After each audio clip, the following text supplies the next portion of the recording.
Okay, the reason there is going to be no intro to this video is because it's actually breakfast time as I'm filming this, and I just looked at the clock and it's most definitely noon. But it's okay because we woke up an hour ago. So we're going to first start with our wet ingredients. I'm going to crack 1 egg. I just want to scramble the egg first. You're also going to hear the coffee maker going in the background, but it's okay because, like I said, real life. Now I have 3 tablespoons of melted and cooled butter. I just melted it in the microwave for like 35 seconds. And then, of course, before you add hot butter into the egg, you just want to let it cool. So just let it sit to room temp while you get all the rest of your ingredients out.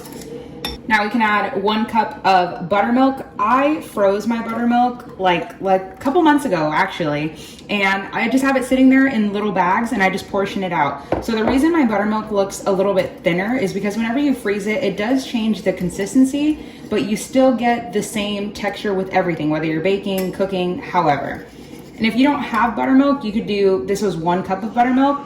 For every cup, you could do either a tablespoon of vinegar, whether it be apple cider vinegar or white vinegar. I don't recommend any other type of vinegar. Or if you don't have vinegar, you can definitely do 1 tablespoon of lemon juice. The more you know. Now we can add our banana. I knew I was going to regret having such a small bowl. We have, with baby Roman in the background, we have 1 cup of mashed banana, which ended up being, it was so perfect, 2 mashed bananas. Now, just like with my banana cupcakes, you want them to be dark and sweet. Say it with me now. The blacker the berry, the sweeter the juice. Same concept with the banana. Whenever you're baking, you want them to look kind of like a Cheeto, or you just want them to be pitch black. Whenever you think you should throw them away, that's when you should use them. Then we'll just very gently give this a little bit of a mix. Probably should have done the banana first, but it's okay. And we're there. Okay, now we can work on our dry mix. Once again, with my small bowls, we're gonna do 1.5 cups of all-purpose flour. Then for sweetness, we're gonna do 2 tablespoons of sugar. Mine has a little lump. If you didn't wanna use white sugar and you wanna use monk fruit sweetener, you wanna use honey, then we can add 2.5 teaspoons of baking powder. Now right here, just with these dry ingredients, that is, where is my half? There we go. Right here, that's pancake mix. That's literally it. That box of mix that you buy, this is what's in here. Well, probably a lot more sugar and preservatives, but this is it. If you wanted to make this and just kind of have this by itself, you absolutely could, but then you'll need our wet mix, and whether or not you want to add the banana, up to you. But we're making banana pancakes, so that's why we're keeping everything the way we are. So we're gonna mix this and then we can combine the wet into dry. Okay, let me just help myself here. I don't know why I thought I'd try to be cute and use like 2 small bowls. Okay, now that we have all of that mixed, then we can pour wet into dry. You guys know I'm already gonna break out my silicone scraper and scrape all of this from the side. Then I almost forgot, next step, optional, just a little bit of cinnamon. I don't like too much, but I like a little, kind of like, what is that? Banana nut bread vibes, you know? Okay, now we're just gonna mix this. Also, I had a thought. I want you guys to leave me a comment down below what either your favorite breakfasts is. Yeah, whatever your favorite like morning food is, please let me know.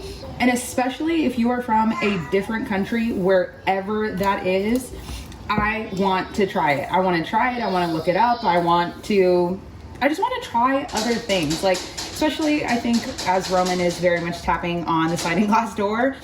Okay, and it's also important to let this rest for about like 5 minutes, just kind of until you, I don't know, just clean up the kitchen a little bit.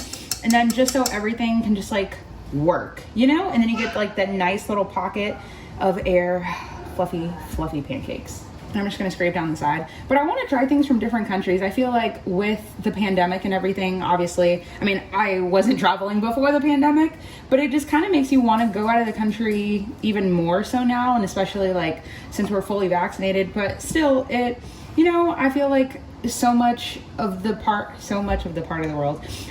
world is like, in a sense, undiscovered, and so many people just haven't been to different places. And my thing whenever I travel is food. I don't really care, you know, if I go to New York, I don't want to see the Statue of Liberty. If I drive past it and I happen to see it, okay, that's nice, but I'm there for the pizza. I'm there for, well, everything else, but pizza is my main focus right now. Okay, so on to cooking. It is up to you. I like to use a nonstick pan always, or even like a griddle pan. I wish I had one.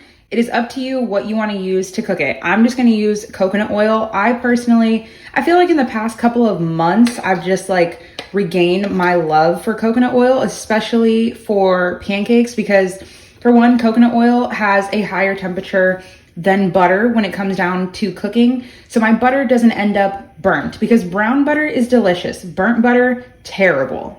So it's up to you whether you want to use butter or oil. I guess it just really goes to personal preference. And I know somebody's gonna wonder, if it's a nonstick pan, why are you adding oil? It's because I want that nice lacy edge that you would get from butter with pancakes. I feel like that is the best part of a pancake. If I could get that all around, but if I could get that on like the entire pancake, I'd be set.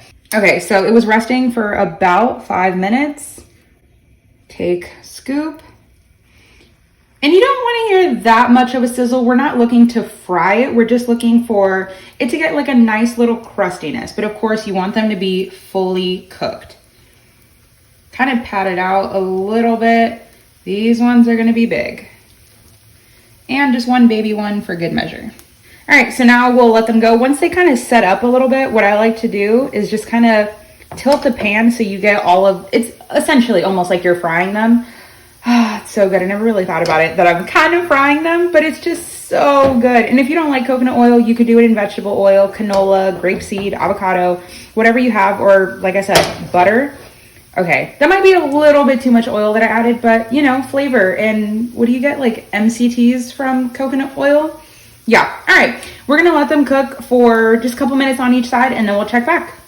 I just kind of say it's the luck of the Irish, what the heck? Okay.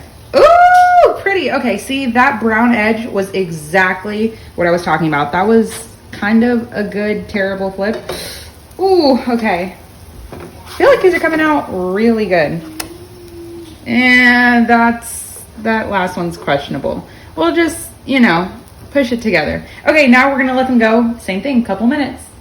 Okay, our pancakes are done, and I just realized I forgot to show you something that I was gonna make, and I don't know why I didn't start it before I made the pancakes. We're gonna make my version of, it's not really a strawberry jam. I'm gonna call it strawberry jam because I can't think of anything else. I learned this recipe from my grandma. My grandma used to make crepes, and she still does, and they are so incredible. I'm gonna have to get her recipe so I can show you guys one time, but they are so good. So she makes like this strawberry little, I know there has to be a name for it. So I'm gonna take, this is what, like a cup and a half of frozen strawberries. You can do this with fresh, but I recommend using frozen because you're gonna mash them anyway and save yourself some money there. Then you're gonna wanna add some water. Now it's kind of up to you how much water you add.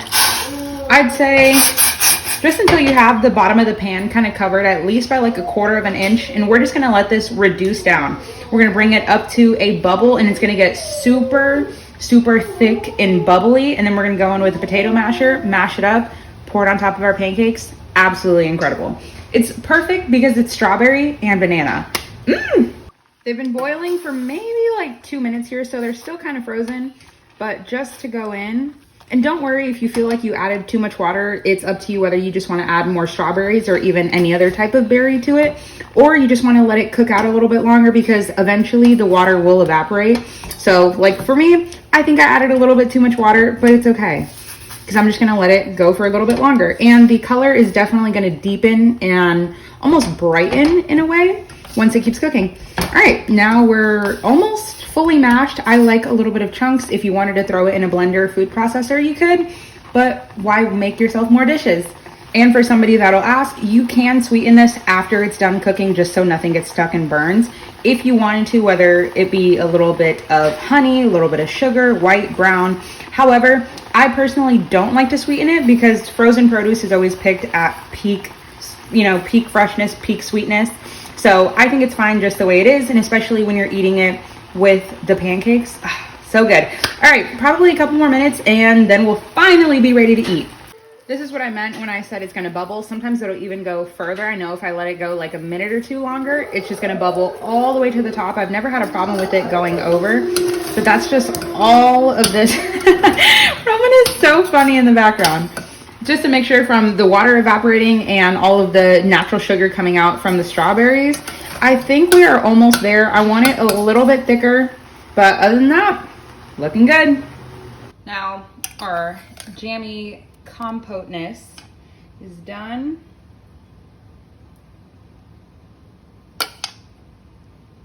I don't know why I couldn't talk during that.